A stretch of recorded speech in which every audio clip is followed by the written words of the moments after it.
Hey, happy Thursday. Hope you guys are having an awesome and positive, no negativity day, morning, night.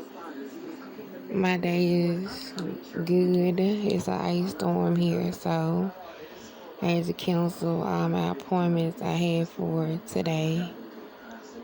Um, Needing to go to the store. My nerves are up. I don't need no fender benders, no none of that at all. Because I still have one. I still have yet to get fixed, but that's gonna come to pass soon. It has to be, because I don't like my car looking like that. But